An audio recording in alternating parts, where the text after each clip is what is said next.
Bagi anak-anak muda Yahudi Amerika, pergi ke perkemahan musim panas adalah bagian besar dari pengalaman mereka. Tapi sekarang, perkemahan musim panas sedang mewujudkan mimpi di Nigeria yang memiliki 100 sinagoga. Tapi tidak ada rabi khusus dan puluhan orang Igbo yang mengidentifikasi diri sebagai Yahudi dan menjalankan adat istiadat Yahudi. Igbo adalah salah satu kelompok etnis terbesar di negara ini dan mereka percaya bahwa mereka adalah keturunan dari suku-suku Israel yang hilang. Dan musim panas ini, anak-anak mendapatkan pengalaman perkemahan yang sesungguhnya di Camp Sarah. Dan sekarang bergabung bersama kita dari Abuja, Nigeria adalah 3 orang yang sangat menarik. Selamat datang Gaby Iser, pendiri Camp Sarah dan pembina perkemahan Ebna Adays Abo, serta peserta perkemahan berusia 12 tahun, Zion Donatus. Terima kasih sudah hadir di sini, kalian semua, di tengah-tengah kegiatan perkemahan. Terima kasih banyak sudah mengundang kami ke acara ini. Ini benar-benar menyenangkan, dan aku ikut merasakan kegembiraannya, karena musim panas favoritku dulu adalah saat aku pergi ke perkemahan musim panas. Jadi, Debbie, kita mulai darimu. Sebagai orang Amerika, kita tahu betapa pentingnya perkemahan musim panas. Bagaimana kamu bisa mendapatkan ide yang sangat menarik ini? Jadi, aku datang ke Nigeria pada tahun 2021. Aku bekerja untuk Bank Dunia, jadi aku ditempatkan di sini.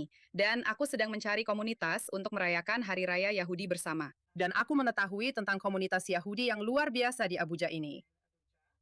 Ada 3 sinagoga di sini, dan masing-masing memiliki komunitas yang sangat kuat, lintas generasi, dan penuh semangat. Dan banyak hal di sana terasa akrab. Tetapi pada saat yang sama, ada lagu-lagu indah dengan melodi yang berbeda. Jadi setiap kali aku kembali ke Amerika Serikat, aku akan kembali dengan koper berisi tally totes, sederim, kipah, apapun yang bisa aku bawa. Lalu aku mulai berbicara dengan komunitas tentang apa yang bisa kami sediakan untuk membantu menjaga keberlangsungan komunitas mereka. Kamu tahu apa yang benar-benar mereka inginkan. Dan mereka hampir semuanya mengatakan bahwa mereka benar-benar ingin anak-anak mereka memiliki akses ke sumber daya dan merasa seperti mereka adalah bagian dari komunitas Yahudi yang lebih luas. Banyak dari anak-anak itu adalah satu-satunya Yahudi di sekolah mereka, dan mereka benar-benar hanya ingin anak-anak mereka memiliki pengalaman seperti itu. Dan langsung saja aku terpikir tentang perkemahan, yang akhirnya menjadi, kamu tahu, semacam 2 keuntungan sekaligus. Di satu sisi, itu memberikan pengalaman yang menyenangkan dan pembelajaran yang luar biasa bagi para peserta perkemahan. Tapi itu juga merupakan cara yang bagus untuk mengembangkan kelompok pemimpin muda yang kemudian menjadi staf dan menciptakan regenerasi pemimpin muda sehingga bisa berkelanjutan dengan sendirinya. Wah, itu benar-benar luar biasa. Jadi Edna, aku tahu ini adalah tahun keempatmu sebagai konselor. Ceritakan pengalamanmu kepada kami. Bagaimana hal ini memengaruhi hidupmu, mengubah hidupmu, dan juga seperti yang baru saja dia katakan, mengajarkanmu lebih banyak tentang kepemimpinan dan menjadi pemimpin untuk generasi berikutnya. Oke, hai, namaku Etna. Aku berasal dari negara bagian Imo, Nigeria. Aku beribadah di Gideon Hebrews di Agoga, Abuja. Dan ini adalah tahun keempatku di camp. Oke, camp telah membantuku menjadi lebih bertanggung jawab, membekali kami dengan jiwa kepemimpinan, mengajarkan kami bagaimana menjadi pemimpin. Camp ini telah memberiku kepercayaan diri. Dan ketika aku bicara tentang kepercayaan diri, maksudku karena kami punya pelatihan kepemimpinan selama 3 hari, di mana kami diajarkan untuk menjadi pemimpin yang hebat. Kami diajarkan bagaimana mengajari para peserta camp, bagaimana bersabar dengan mereka. Dan ketika aku bicara tentang kepercayaan diri, Maksudku, Etna telah mengambil peran yang lebih besar tahun ini, bukan hanya sebagai konselor, tapi juga mengatur pendaftaran peserta kemah. Dan dia yang bertanggung jawab atas ADOF, begitu kami menyebutnya, untuk anak-anak usia 8-10 tahun. Wow, tentu saja. Aku ingin mendengar dari Sion. Nanti kita kembali ke Etna. Tapi Sion, pasti ini sangat menyenangkan untukmu. Apa bagian favoritmu dari perkemahan? Olahraganya, orang-orangnya, makanannya, perang warna. Ceritakan pada kami. Oke, bagian favoritku dari perkemahan adalah aktivitas yang kami lakukan setelah makan siang. Seperti sekarang, aku sedang di kelas menjahit, dan di sana aku belajar membuat penutup calah, dan aku pikir akan menyenangkan untuk menambah keterampilan baru dalam belajar. Jadi pada dasarnya itu adalah salah satu pengalaman terbaik yang pernah aku alami selama masa kecilku. Selama masa kecilmu.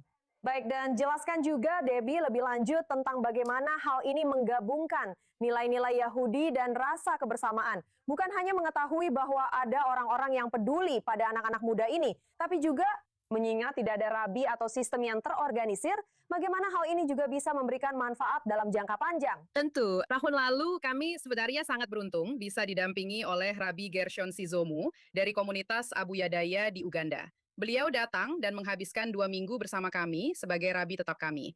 Beliau tidak bisa datang tahun ini, tapi beliau mengirim salah satu muridnya, Ruth Mungo, yang telah bergabung bersama kami dan memimpin sesi Yahadu kami. Jadi, keseharian di perkemahan ini sangat mirip dengan hari-hari di perkemahan musim panas Amerika. Kami memulai bersama dengan tefillah, lalu kami lanjut ke kelompok usia masing-masing, di mana ada 2 sesi di pagi hari sebelum makan siang, salah satunya adalah Yahadut. Dan Yahadut berfokus pada salah satu tema. Jadi, tema tahun ini adalah siklus hidup Yahudi. Tahun lalu, kami membahas kalender Yahudi. Dan ini menjadi kesempatan untuk mengangkat hukum-hukum Yudaisme dan ritual-ritual Yudaisme. Lagu-lagu, dan mungkin yang paling penting adalah nilai-nilai serta apa artinya itu bagi kami sebagai sebuah kelompok. Ada banyak nyanyian. Iya, Maaf, dan bahkan lanjutkan. tidak. Dan kami bahkan sempat belajar bahasa Ibrani. Aku rasa hampir semua anak sekarang sudah tahu alfabet. Dan Beberapa dari mereka sudah cukup mahir, ya. Itu luar biasa. Jadi, Etna dan Shoban, juga untuk kalian, jelaskan seberapa banyak yang kalian ketahui tentang kehidupan Yahudi kalian. Apakah ini sesuatu yang ada di rumah kalian? Apakah kalian juga tumbuh dengan praktik budaya Yahudi dalam keluarga kalian? Atau apakah banyak hal yang kalian pelajari di camp ini adalah hal baru selain yang sudah kalian dapatkan di rumah? Oke, untuk saya lahir dalam keluarga Yahudi. Orang tua saya mulai memeluk agama Yahudi sejak 5 tahun yang lalu. Mereka meninggalkan kuil mesianik dan mereka berpindah ke agama Yahudi. 5 tahun yang lalu, mereka pindah dari negara bagian Lagos, Nigeria, ke Abuja, Nigeria. Dan mereka menemukan Gihon Hebrew Synagogue, di mana mereka bertemu para tetua di sana, dan mereka mulai mempraktikkan agama Yahudi, mulai belajar bahasa Ibrani sendiri, mulai belajar tefillah sendiri. Dan seiring waktu, beberapa orang dari luar negeri mulai mengirimkan buku-buku kepada mereka. Mereka pun mulai belajar. Dan pada tahun 2021, Biden datang dari Amerika Serikat. Dia datang dari Amerika Serikat untuk melakukan konversi. Dan ayah saya serta kakak laki-laki saya melakukan konversi. Dan pada tahun 2024, dia datang kembali. Saya dan saudari-saudari saya, kami melakukan. Wah, Sepanjang hidupku. jadi sekarang kita harus membuatmu datang ke Israel tahun depan. Zion, ya. Dan bagaimana denganmu, anak muda? Oke, aku sudah menjadi Yahudi selama 2 tahun. Dan alasannya karena ayahku tidak terlalu sejalan dengan perjanjian baru. Jadi dia memutuskan untuk menyisihkannya dan fokus pada perjanjian lama. Jadi dia mengetahui bahwa semua yang ada di perjanjian lama sejalan dengan Yudaisme. Jadi ketika kami pindah agama, aku benar-benar baru dalam segala hal. Dan datang ke perkemahan membuatku jauh lebih memahami semuanya. Kamu punya kucing. Sekarang, aku punya teman-teman yang membantuku memahami Yudaisme. Aku punya Ruth yang membantuku dengan proyek dan pertanyaan yang tidak aku mengerti. Jadi pada dasarnya, perkemahan itu seperti surga di bumi. Jadi secara keseluruhan, ini sangat keren dan jelas Camp Sarah sangat cocok. Ini benar-benar wadah yang sangat terbuka. Debbie, apa tujuan utamamu? Apakah ini sesuatu yang kamu harapkan bisa diterapkan di komunitas lain? Karena kita tahu ini bukan hanya di Nigeria saja. Maksudku, ada banyak komunitas di berbagai negara Afrika yang mengidentifikasi diri sebagai bagian dari suku-suku Israel yang hilang. Tentu saja, maksudku modelnya tahun pertama kami mengadakan perkemahan 4 tahun lalu sebenarnya adalah sebuah eksperimen. Dan sejak saat itu kami banyak belajar dan sekarang punya struktur yang bagus dan berjalan dengan baik. Kami benar-benar senang bisa membawa hal ini ke komunitas lain.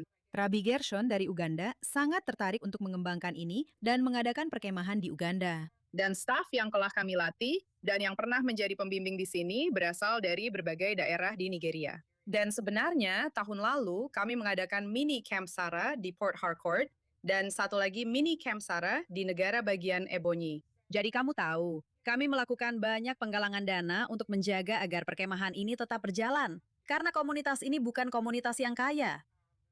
Tapi selama kami punya sumber daya, pasti ada permintaan. Dan kami senang untuk memperluas ini sebanyak mungkin. Wow, luar biasa. Apa yang kalian lakukan sangat indah. Dan tahun depan, kalau aku bisa dapat waktu liburan, mungkin aku akan datang membantu jadi pembina di camp. Terima kasih semuanya. Terima kasih.